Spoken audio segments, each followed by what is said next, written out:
Dear devotees, yesterday we were discussing on the point that how can we attain happiness? And mainly with the help of the Vedas and other scriptures, we discussed on this point that we want happiness because it is our inherent desire.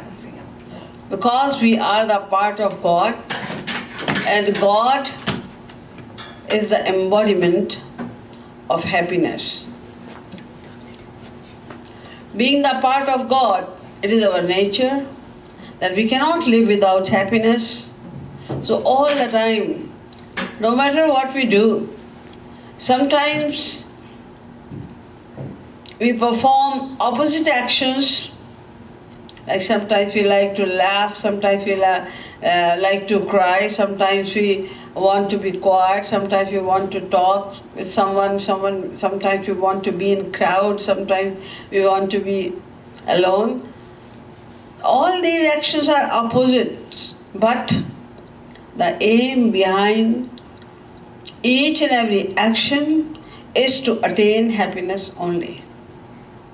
You may refute, saying that if somebody is crying, then how can you say that he is crying for happiness? If somebody is crying, it means there is some sorrow. That's why he is crying. But just reflect on this point for a second. If somebody is crying, ask him, what's the reason? Why are you crying so much? He would say that, oh, I had a son. He was 18 years old, and all of a sudden he died. So is it the rule, it is the law of America that if you lose your son, then you have to cry? Otherwise you will be put in the jail? No, there is no rule of such kind. Oh, then why? There is one sorrow already in your mind that your son died. And then why, if there is sorrow in crying, then why are you taking another sorrow on your mind just for nothing? Then he would answer, no. I am not crying for sorrow. I am crying to decrease my sorrow. I am very unhappy. I am very sad. But I want to decrease that pain of losing my son. That's why I am crying. In other words, he is crying for happiness. So this way or the other, if you just think about it, then you will find that all the actions performed by us are only for the attainment of happiness. And this is natural, because we are the part of happiness. God means happiness. So we are the part of happiness, that's why we want to attain happiness. But we are suffering since eternity. We never had happiness. As I explained yesterday by one chaupai of Tulsidas Ji Maharaj, who challenged that soi sukh lavalesh. If we could have that anand, the bliss, the happiness, even a little bit, once, even in dream, then we could have forgotten the happiness of Brahma Sukh also. What to say of the Jagadanand, what to say of the Rasgullanand. But our mind is attached in all small things. We are happy with the small things. We are searching happiness in the small things. And one thing, we choose to be happy, we don't get happiness, then we choose other thing, then we choose other thing. In that way, we are running after the world, but this is the fact that we are not satisfied. And this is the challenge of Vedavyas Ji Maharaj. He said in Bhagavad, Yat prithivyam vrihiyavam hiranyam pasavastriyah nalame kasya paryaptam tasmat trishnam parityajit. He says that even the property of all the universes is given to you. They are given to you forever. Even then you can never be happy. Why? Your happiness is not in the property. Your happiness is not in the world anywhere. You want real happiness. And happiness means God only. This is the point which we are not getting. We are not assimilating this point very well, that if God Himself is happiness, then how can we attain happiness anywhere in the world? How can we attain it? There is heat only in fire. And you are going towards the mountain of ice and expecting heat.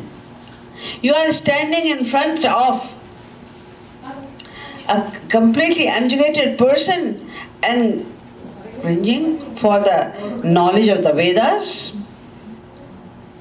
It is ridiculous. But because we are ignorant beings and we don't understand this except God, we are searching happiness everywhere. That's why we are suffering.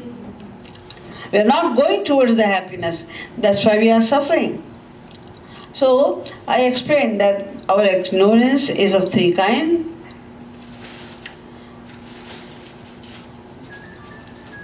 That we are thinking that the things of the world which are temporary are permanent. Anityanatma dukkheshu viparvyaya hayaspritehi. Means the main ignorance that we think for the temporary things that it is permanent, which is not Atma. We consider that body as Atma, and we consider all the sufferings of the world as the happiness of the world. That's why we are suffering. So now we have to think, because it is clear that because we are ignorance and we are not thinking in the right way, it is called viparyayo smriti. Means it is reverse mode of our intellect, perverted mode of our intellect, that we are thinking completely upside down. This is our decision. So now we know that God is happiness, and without realizing God, no one can attain happiness. Anando brahmeti vijanat. Raso vai saha. Rasagvam hevayam labdvanandi bhavati. The Vedas are saying because He alone is happiness, that's why without realizing God, one cannot attain happiness. Many people ask this question. Why God is happy only when you worship Him, when you remember Him? He is a great personality, He should be happy anyway. We are the sons of God. And why is He expecting something from us? No, He is not expecting something us. Like if you say, why this heat is expecting that we should come near to the heat, near to the fire to get heated. No, the fire doesn't want you to come near to the fire, but our need want. This is our need. We want heat, that's why we have to go towards the fire. In the same way, we want happiness. This is our need.